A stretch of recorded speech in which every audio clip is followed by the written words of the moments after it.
Hi everyone, welcome back to my channel. Today we are going to talk about everything that I've read for the past 3 months, September, October, and November.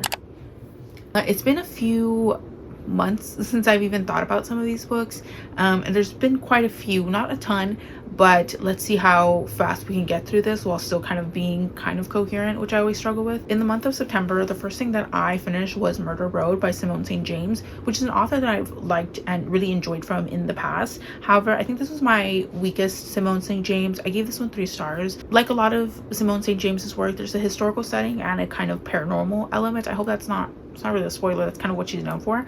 In this book we follow a newlywed couple, and they're driving on this stretch of road and something weird happens, and they end up having to kind of figure out what's happened on this stretch of road and the history behind it. I thought this one was just fine. I remember seeing the twist and kind of rolling my eyes because I had a feeling in the back of my head that this could be the twist, but I thought no, that's a little too on the nose, and I don't think the author would do that, and she did. But it's still Simone St. James, so I was still really into the story just because of her writing, so I think a 3-star rating is perfectly fine for this. After that, I read Goddess of the Sea by PC Cass. This is a romance that I've been wanting to read for a while just because of the author. This is half of the House of Night writing duo. If you remember that vampire school story that was how vampires were a thing after Twilight, or really a thing after Twilight, this is, I want to say, a companion series of romance books following women falling in love with Greek figures or anything kind of Greek related. This one we follow a woman who is a part of the Air Force, I want to say, or part of the Navy, and she crash lands in the ocean, but she gets taken to a different time period realm, I guess, with mermaids.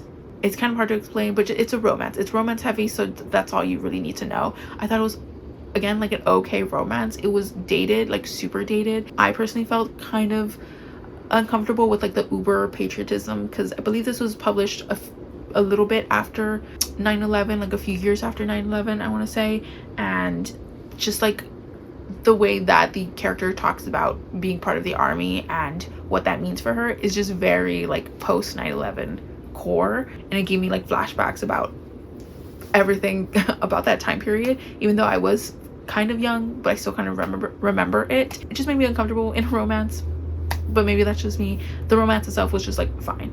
The author really likes witchy elements in her story, so if that's something that you're into, you might like this. And even though this is kind of dated, and there's some elements of this, it's just super dated, there's always kind of a love for women in her books, which I really appreciate. Not in a faux feminism type of way, but just a real appreciation of different types of women. It might not always be the most PC, pun intended, but I appreciate where this author is coming from. But yeah, I gave this one 3 stars. And then I read A Sin So Pure by G.B. Bancroft. This is a kind of sapphic romance that I think I picked up in one of those stuff your Kindle days, so it was, I think, probably free.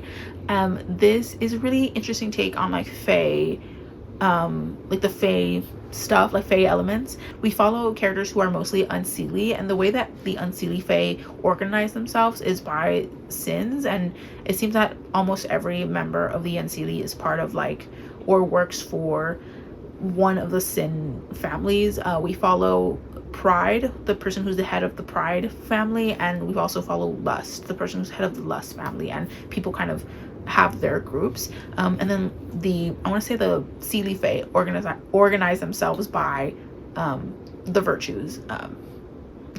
Ask me what they are. I don't remember off the top of my head. Temperance, maybe, I don't know. But again, this is romance heavy, and it did kind of feel like Peaky Blinders vibes.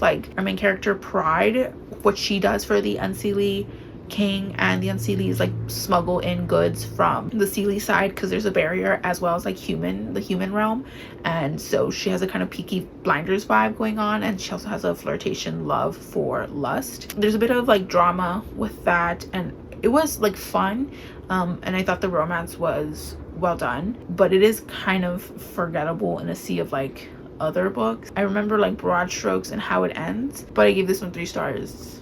Are you missing much by reading it? No. It's sapphic, so that's always something to look forward to. Moving on to October, I did pick up a few more things. The first being Arcana Academy by Elise Kova. I do have a long form vlog dedicated to this, my experience reading it, and then like a proper like sit down review, or as proper as I get anyways. So if you want my full thoughts on this book, feel free to go watch that. But this was a fine read about this woman who was arrested for creating illegal tarot cards, but she gets freed by the second prince, who's also the headmaster of this school where you learn how to do this tarot magic. She already has like a natural ability to it. She's kind of learned on her own, and he gives her a proposition that she can't refuse.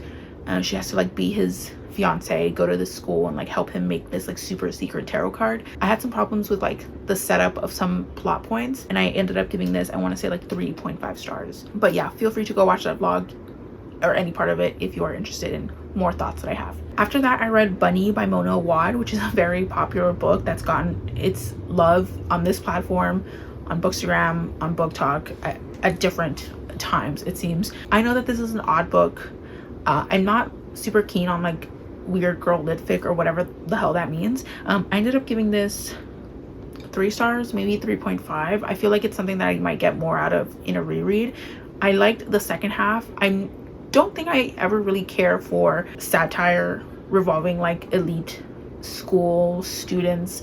We follow a group of students who are part of this like writing program, and it really like plays up on those kinds of stereotypes, and I guess it's fun in a way. I like the horror elements more, and I did like the ending. I found really beautiful, but this is one book that I don't think I can have like a full grasp of on one read.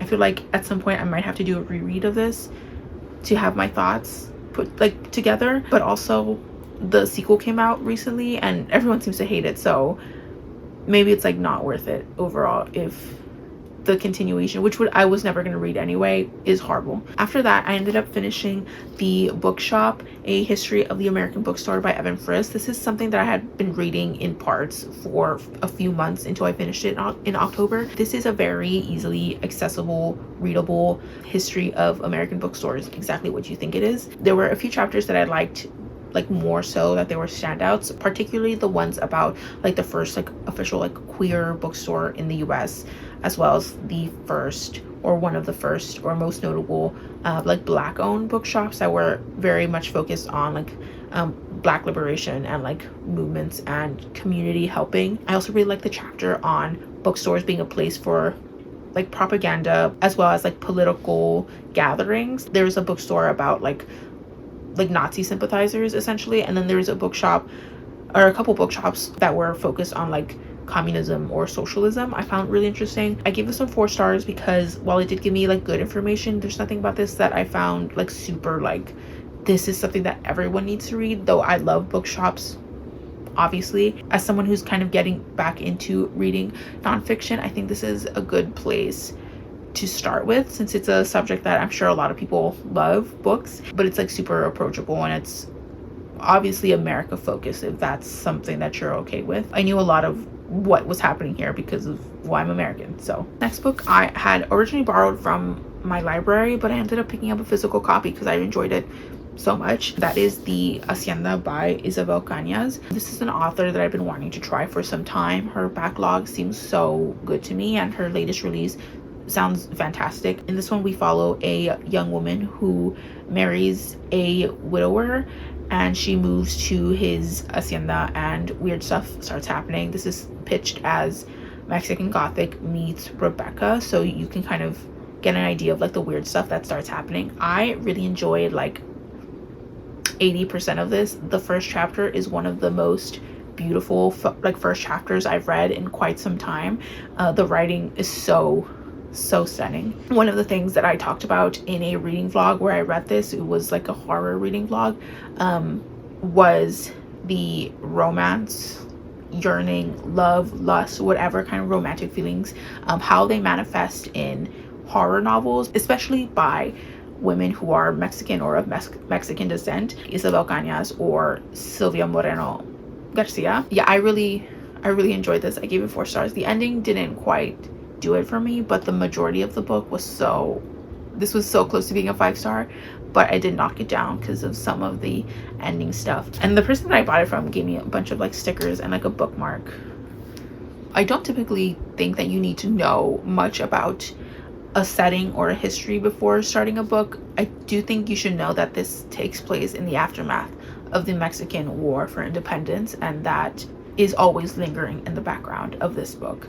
So just keep that in mind whenever, if ever you pick it up. And the last book that I read in the month of October was Dead Silence by S.A. Barnes. This is also something that I've been wanting to read just because I like sci-fi and I like horror, and the premise is similar to like the premise of Aliens, whatever, or at least like just like the elevator pitch anyways. It doesn't have anything to do with like alien creatures like that anyways. In this book, we follow a crew of people who pick up a distress signal from this missing luxury liner that's been gone for about 20 years, and they're like, we should take this luxury liner and its goods and claim it as ours according to like maritime law, even though they're in space. When they get on the ship, weird stuff starts happening, and you see what caused this luxury liner to disappear for a while. I really like this. It was fun. It felt very like theatrical, like this is something that could easily be translated into film, and I don't know if that was like the author's purpose, but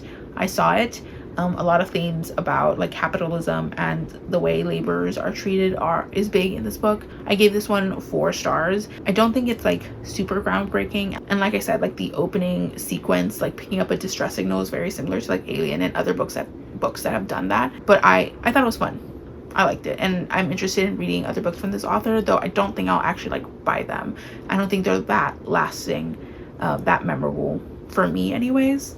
And finally, during the month of November, I read a total of 8 things, which is more than it's been the entire year. This was my best reading month in terms of like what I read, as well as like the number of books I read, which is always great. I know a lot of people, you know, quality over quantity, blah blah blah, but I genuinely get happy when I read a lot. Like I like reading a lot, and when I actually do get to read a lot, it feels good. So like sue me for like caring about numbers or whatever. But the first thing that I finished in the month of November was Interview with the Vampire by Anne Rice. I've been wanting to read this since I was a child. I was such a kind of like emo goth kid.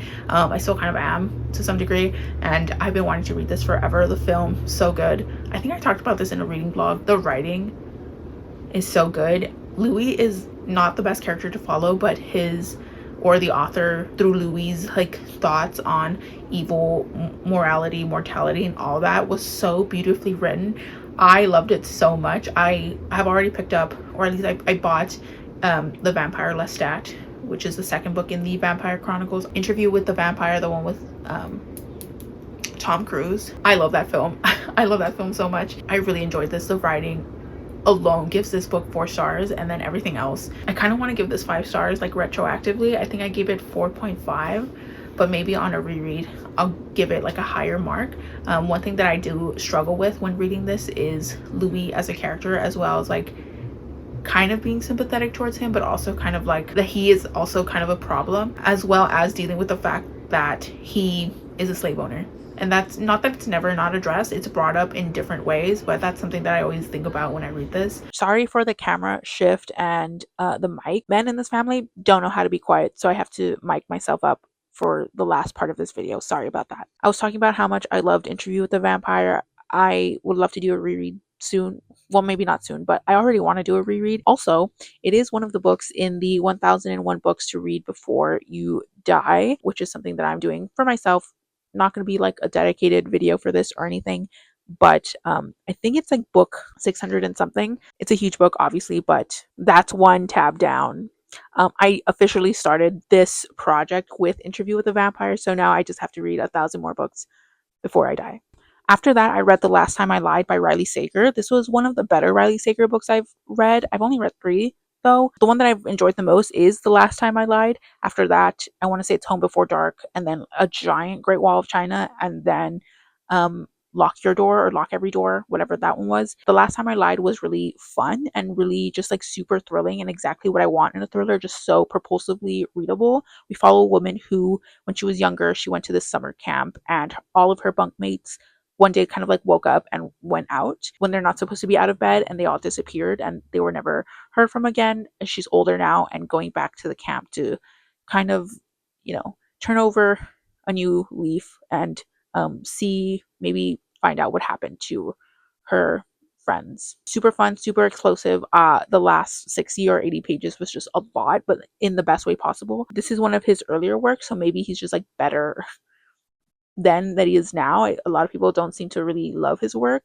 now, or it's a bit more divisive. I enjoyed it. I gave it 4.5 stars. Like, whoa, that's pretty high. Then I read Booked for Murder by PJ Nelson. This was a really below, barely mid, cozy mystery about a woman who inherits her aunt's bookstore in a very small southern Georgia town.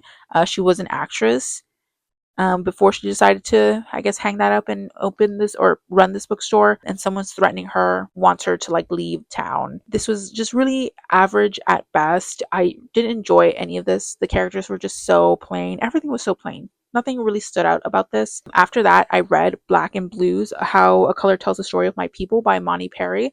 This book I've had on my radar for a while now, and I was so excited to see it from my library.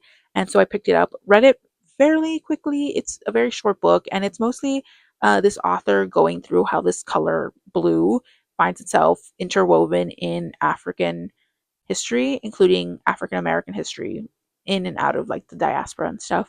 And I really liked the kind of meditation aspects of it. Like sometimes she just kind of talks about her feelings on certain things, and I really like that. It's not super like fact, like nonfiction heavy, like very like analytical and stuff. It's still great though, don't get me wrong, but I like this one. I think I gave it 4 stars. I'm still kind of new to nonfiction. I've only have one other one that I've read this year, as you saw, and I'm still kind of finding a way that I feel comfortable with rating nonfiction. So I'm sticking with a 4 star with this one. I liked it a lot. A lot of stuff I already kind of knew of, but just maybe some minor things that I didn't know. After that, I read Magic Binds by Ilona Andrews. This is the 9th book in the Kate Daniels series, which I love so much. This is the first official 5 star I've given in the series. The series is greater than the sum of its parts. Overall, the series is still 5 stars to me, but this is the first official 5 star within the series. This is everything that I want in a Kate Daniels book. Kate being amazing, Kate struggling as a character, but like still persevering, like an actual like big bad that she has to deal with, the romance that she has with her love interest, the community that she has that she loves, but also kind of like goes back and forth with. Everything about this book was amazing, 5 stars. However, I did jump into book 10, Magic Triumphs, like almost immediately after book 9, and that's not like a bad thing because I was just so into the story. I just wanted to keep going, which is great. But also because 9 was so good, this one kind of had some shoes to fill. And this was also the last book in a arc that we're kind of been angling to. This is like a nice stopping point for the series. And I thought it wrapped up good, but not great. So I give this one 4 stars. If this was not supposed to be like a final book in a story, or if I didn't read this immediately after book 9, it might have gone a higher rating, but I'm giving it a 4. And then I picked up Bookshops and Bonedust by Travis Baldree. This is the pre-sequel to Legends and Lattes, which I enjoyed. Very popular book.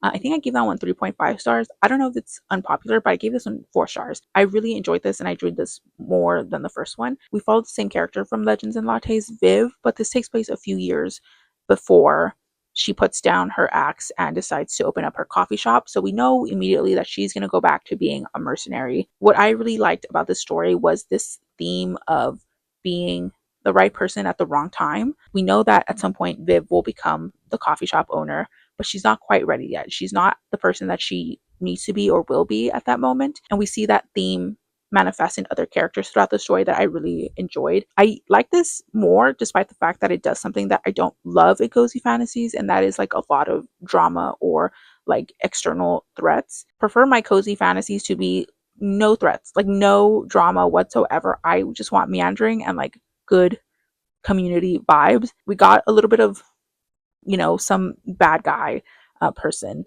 towards the end of this book that our characters had to deal with. But other than that, I still really enjoyed it. So I gave it 4 stars. And so the last thing that I read or listened to was The Pumpkin Spice Cafe by Laurie Gilmore, I think is the author's name.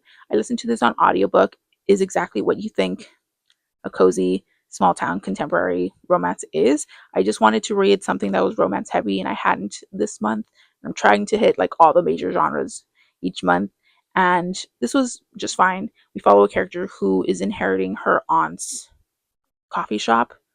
She moves from, I want to say like Chicago or Boston, no, Boston to this small town. I felt that the conflict was a little bit contrived, especially from our female main character. She has this thing where she's like not sure if she should be in a romance or she's ready for a romance, and it's just very like it's a bit too dramatic considering they haven't even had a date. Like they never go on an official date. They spend some time together, but they're never like officially like wanting to date for some time. It felt a little much, especially since I'm not super in love with any of the characters. I just felt her internal conflict was just like boring to read. Even though it is realistic, I didn't really care for it. So I gave this one 3 stars. I would listen to the other ones in this series because I like the small town vibes, but buying them, no, I'll just listen to them on audio, which I haven't been listening to audiobooks at all this year, but I thought I'd give this a try. The narrator was okay, even though she sounds, and I don't mean this in a bad way, but she sounds older. And these characters are fairly young. I hope that's not like mean or whatever. It kind of threw me